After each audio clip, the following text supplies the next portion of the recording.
Yang pertama, dengan tegas, kalau apa yang akan dipaparkan hari ini oleh pemerintah yang hadir hari ini di forum Komisi 9, rapat dengar pendapat bicara tentang iuran BPJS dengan materi yang sama persis dengan apa yang sudah dibagikan ke kita, maka tutup saja sekarang.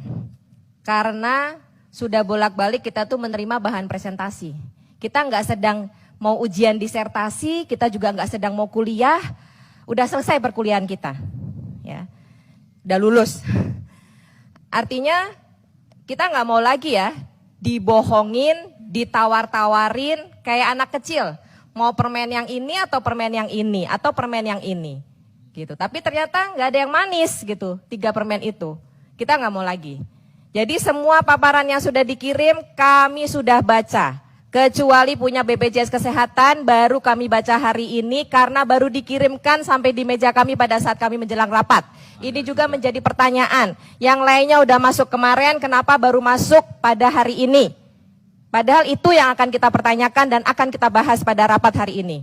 Tapi kenapa justru paling lambat? Tapi udahlah, kita tidak mempersoalkan masalah materi karena kita tidak sedang mendiskusikan materi presentasi, tidak. Jadi kalau apa yang akan disampaikan oleh Pak Menteri atau Pak Dirut hanya sekitar putaran bahan presentasi, kita sudah khatam. Sudah selesai bacanya. Nggak ada guna. Ya, itu yang pertama. Yang kedua,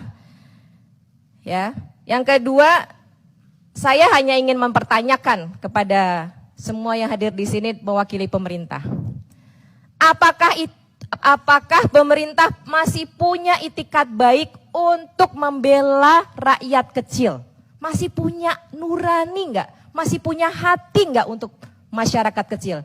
Kami baru selesai melakukan reses. Nangis Pak Menteri, nangis. Pak Dirut, kami nangis melihat bagaimana, ini saya Jakarta loh. Bagaimana di Jakarta yang sudah begitu mewahnya pelayanan kesehatan aja saya masih nangis melihatnya.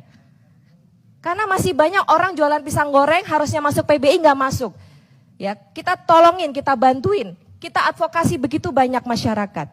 Kalau semua harus diadvokasi oleh Komisi 9 cuma 51 orang ini, sementara jumlah penduduk Indonesia banyak, bagaimana rakyat akan hidup dengan baik mendapatkan hak pelayanan kesehatan, padahal itu adalah amanat Undang-Undang Dasar Negara Republik Indonesia tahun 1945. Sedih kita semuanya mendapatkan hasil dari reses kita.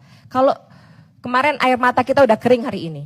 Kemarin saya benar-benar nangis melihat, datang ke rumah sakit melihat bagaimana mereka nggak bisa dilayani karena BPJS-nya belum bayar lunas, karena mereka harus hutang bayar sekolah, belum lagi terkena musibah banjir, semuanya hanyut, barang semuanya hilang. Kalau itu dialami oleh Bapak dan Ibu, apa yang akan Bapak Ibu rasakan? Bersyukur Bapak dan Ibu ini pejabat memiliki harta, memiliki banyak kemewahan. Bagaimana dengan rakyat kecil? Hanya untuk mendapatkan sedikit saja uang dari APBN, uang mereka juga karena mereka juga punya hak di situ. Kenapa begitu susah? Pemerintah membayar hutang 2020 ya, sekitar 295 triliun baru bunga hutang saja. Belum pokok utangnya sekitar 350 sekian triliun. Mampu membayar hutang. Kenapa membayar defisit nggak mampu? Ini hak rakyat kecil. Membayar ratusan triliun mampu. Hutang. Kenapa? Karena kita malu terhadap negara yang dihutangin atau malu terhadap yang dihutangin. Tapi bagaimana kita bisa menjaga kebersamaan dan keutuhan NKRI ini dan bagaimana mensejahterakan masyarakat rakyat Indonesia. Rakyat kelas 3 ini kita cuma minta nggak banyak kok, cuma kelas 3 ini tolong dibantu, tolong dibantu. Bagaimana kami itu harus bicara lagi, berapa kali kita rapat meminta pemahaman, meminta dukungan supaya bisa dibantu rakyat kelas 3 ini. Nggak minta yang lain kok. Itu yang kedua. Yang ketiga, sekarang kita mengalami satu proses migrasi yang sangat luar biasa, dahsyat angkanya. Dari kelas 1, kelas 2 turun ke kelas 3 sudah menembus di angka 800.000. Iya benar ya Pak Dirut ya? Kelas 1 aja yang katanya mampu, mereka juga turun kelas. Itu berarti apa? Kenapa nggak mereka bertahan di kelas 1?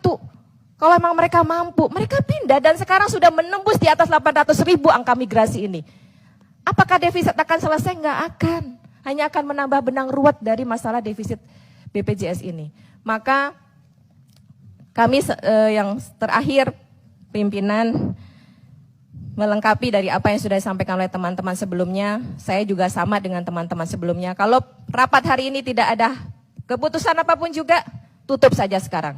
Dan saya juga saat ini juga saya mohon pamit dari ruangan ini. Terima kasih. Assalamualaikum warahmatullahi wabarakatuh.